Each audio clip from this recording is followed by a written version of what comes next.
Salut survivors! Welcome back to SolutOdka channel and to our latest ARA History Untold video guide. Today we're diving deep into the mechanic of city growth to help you kickstart your cities under various scenarios. This video is split into two parts. Part 1, defining our parameters of comparison and analyzing different scenarios. Part 2, evaluating the results and providing recommendations for the most optimal city start. We'll go through each step methodically, ensuring everyone can follow along and, most importantly, understand our conclusions. I have invested a lot of time preparing these analyses, so if you find them helpful, don't forget to subscribe for more in-depth ARA History Untold content. Ready to dive into city growth? Let's get started. Part 1. Definition of our parameters of comparison and analyzing the different scenarios. So, the basis for this is that last weekend I launched the first video in our city growth analysis series. The response was amazing, with tons of great comments that have fueled my drive to bring you even more in-depth insights.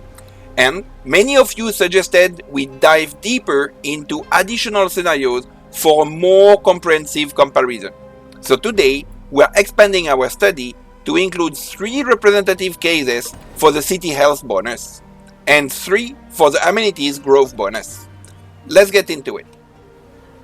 So in this playthrough here, I'm comparing 2 different ways, if I can say like that, with Ulyanovsk and Novologda.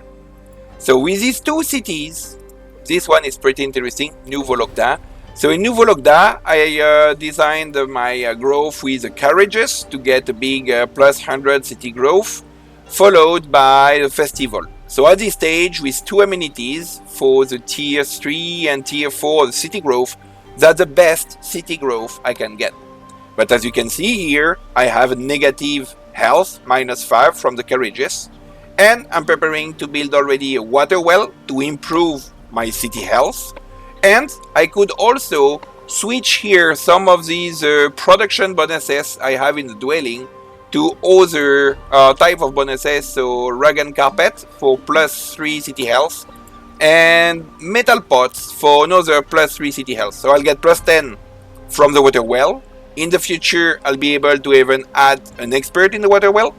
I could get the metal pots and the rug and carpets, and all this will bring me back to 60 health to get a +10% city growth, right? So the question is, and what we resolved already last week, is that in a default scenario, you can say that around tier 6, if you are utilizing a feast and a grain store, then around tier 6, it's better to focus on having a higher health, targeting around 80 health, in order to have a plus 50% city growth. Now, it was asked by several subscribers then to have a more in-depth comparison. So let's look now at the more usual analysis as I like to do. But in order to do that, we need to discuss which amenities to compare, right? Because you can have 1 amenities for tier 1 and tier 2, 2 amenities for tier 3 and tier 4 of your city, and every 2 city tiers you can get 1 more amenity, right?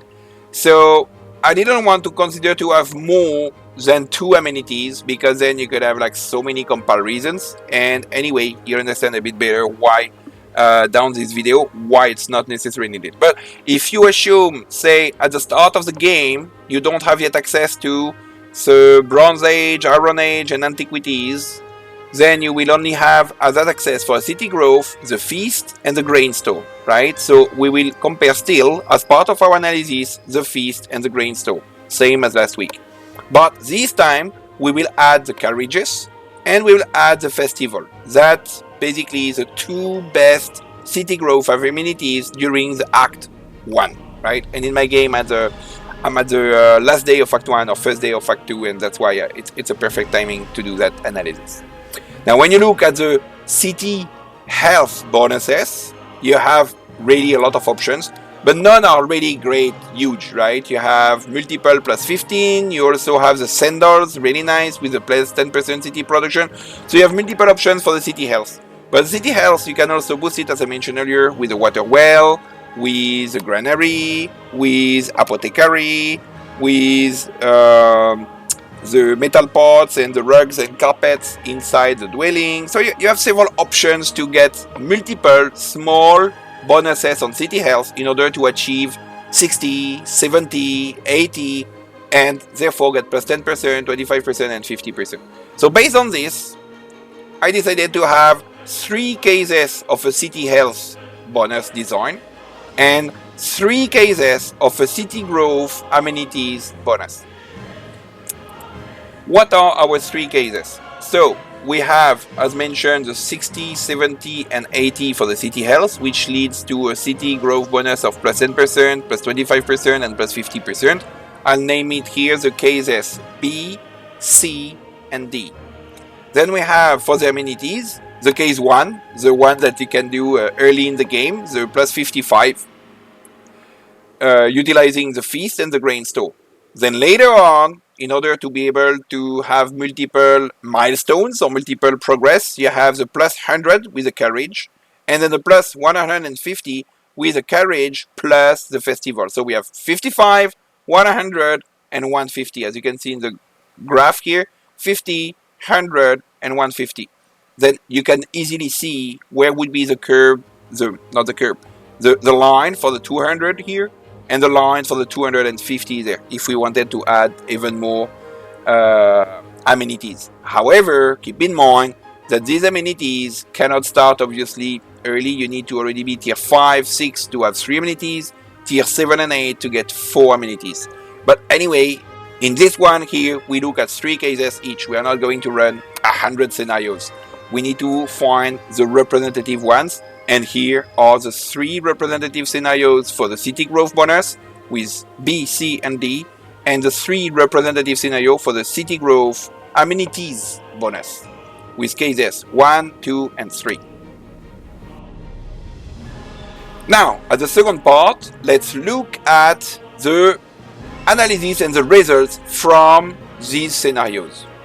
I have shown here in light orange, medium orange, and dark orange the B0 bonus, which is the plus 10% city growth and no bonuses from amenities, that's the 0. C0, it is a case C with a case 0, no amenities, again. And the D0, the plus 50% from city growth and no bonus amenities. Then we have the A1. A stands for 0% city growth bonus. Case 1 plus 55 amenities buff thanks to feast and grain store. The A2, it is with the number 2, the plus 100 with the carriage. And A3, the plus 150 for carriage plus festival. Now when you look at the graph, it's very, very interesting. You can see our light green, mid green, dark green, light orange, medium orange, dark orange, and where do these different lines intersect. Now, here, as a result, if you look first at the B0, the B0 is the light orange. The light orange looks not so great, right? Obviously, this is a basic case where you only have plus 10% city growth. While the result of this is at a plus 10% city growth, up to tier 10, it's not even as good as a basic amenities buff of feast and grain store. So plus 10% city health, it's not like really worth to fight for that, and you should really consider a higher health buff to make it meaningful, right? The second one, more interesting, it's thanks to the C0. So the C0 is with our plus 25% health bonus. So the health bonus at plus 25% already it's like much better. It's crossing the 3 bonuses of amenities.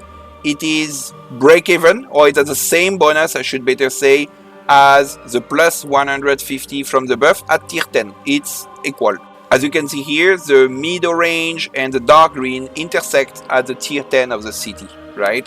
And at around tier 7, it's crossing the first level, and tier 8, the second level.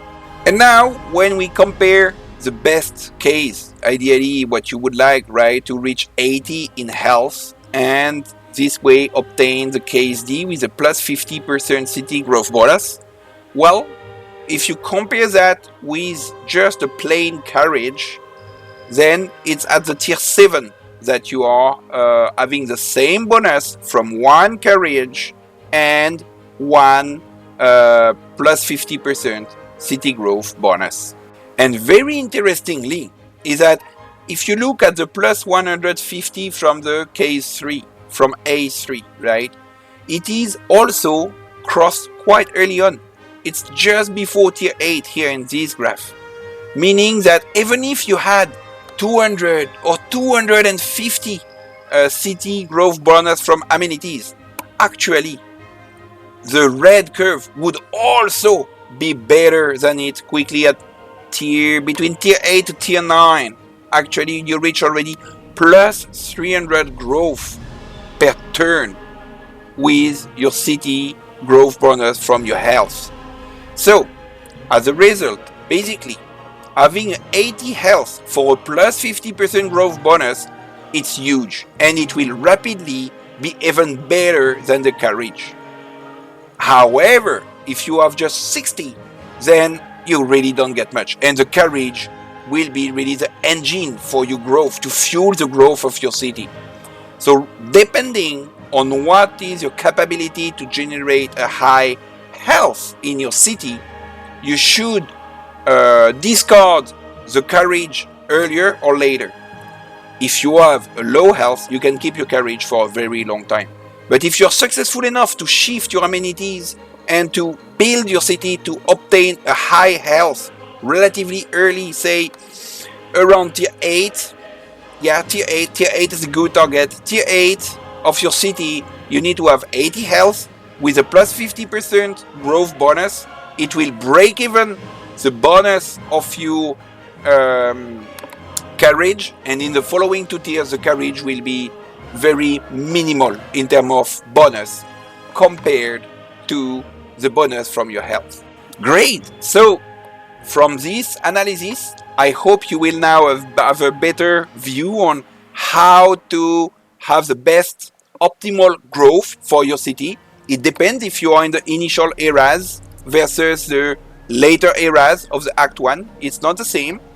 1. And 2, depending on what amenities you produce, which amenities you want to get, then thanks to this chart here, you can also get some help to define how you want to evolve your city. Even if, in my opinion, after these several analyses, I think it would be interesting to study what would be, let's say, a perfect start, not just for the city growth, but say during tier 1 and 2, you want the carriage, tier 3 and 4, you want the festival, and then after what?